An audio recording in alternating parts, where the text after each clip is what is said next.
J'ai créé et lancé Creative Valley parce que je pense que le Val-de-Marne est un lieu extraordinaire où nous avons un nombre très très important d'écoles, d'universités, d'excellence, notamment dans l'univers du logiciel.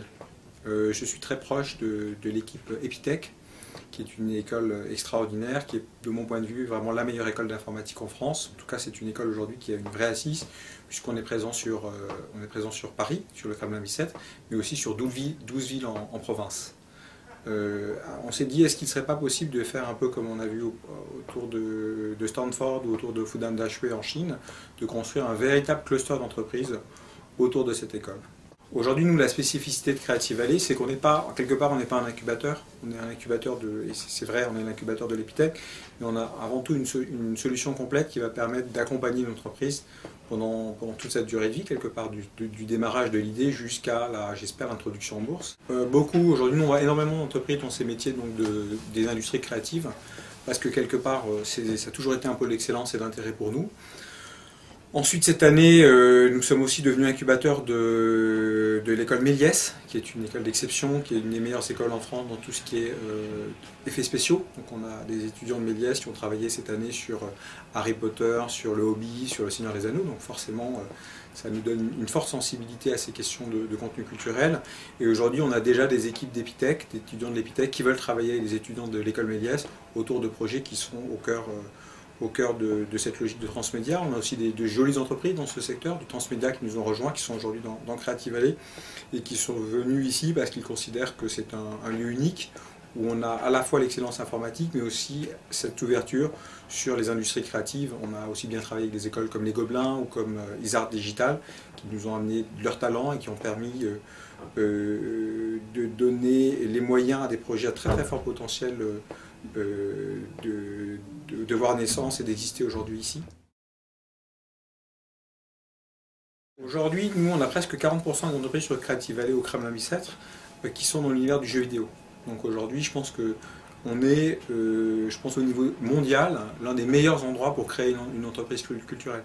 Parce qu'aujourd'hui, les industries créatives, ça pèse plus lourd que l'aéronautique en France. C'est quelque chose qu'on ne sait pas, mais c'est quelque chose qui est quand même déterminant. Et on a non seulement un savoir-faire qui est reconnu.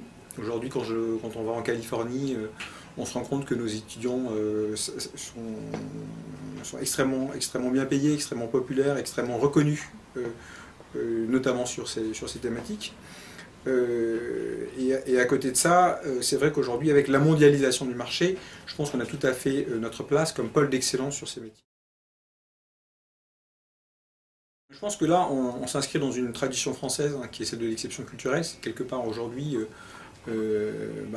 jusqu'à la mise en œuvre d'une vraie politique, d'une vraie stratégie de protection de nos industries culturelles, on était en train de casser, de désertifier un secteur d'activité qui avait été dès l'origine, hein, quand on pense à Georges Méliès, quand on pense à l'industrie du cinéma dans les années jusqu'aux années 20, la France a toujours été un lieu d'excellence et un lieu extrêmement reconnu aussi sur un plan international. La construction de cette stratégie de défendre nos industries culturelles, que ce soit sur le plan musical avec des quotas, avec la nécessité d'avoir des auteurs et des musiciens français sur nos antennes, avec un soutien via le CNC à l'industrie du cinéma, on a vu que ça a permis la naissance et le déploiement aujourd'hui d'une offre qui est d'une qualité internationalement reconnue.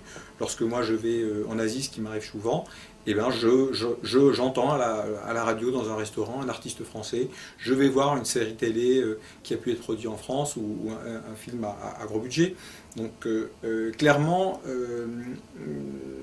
le soutien à ces industries, c'est quelque chose de déterminant. Déterminant parce que c'est aujourd'hui une industrie qui crée de l'emploi, c'est une industrie qui est dynamique, c'est une industrie qui se globalise et qui peut porter la croissance de notre pays. Donc je pense que c'est quelque chose qu'il faut avoir en tête.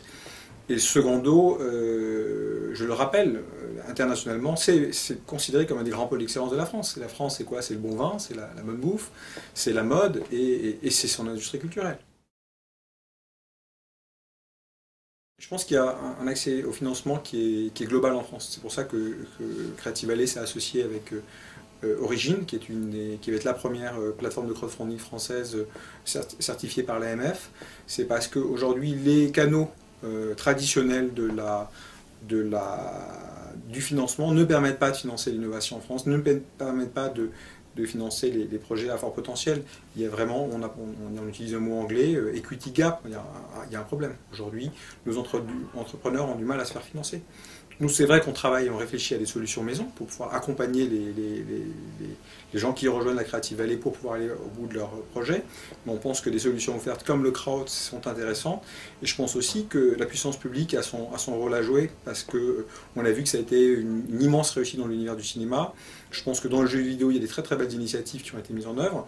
Je pense que c'est là où on nous attend. Ensuite, il y a quand même un point, c'est appelons un chat. Aujourd'hui, les industries culturelles, c'est aussi notre soft power. Si on veut que la France existe dans le monde de demain, il faut soutenir nos industries culturelles. Quand on voit par exemple l'énorme succès de la Corée, c'est quoi? C'était à un moment un pays qui était un pays,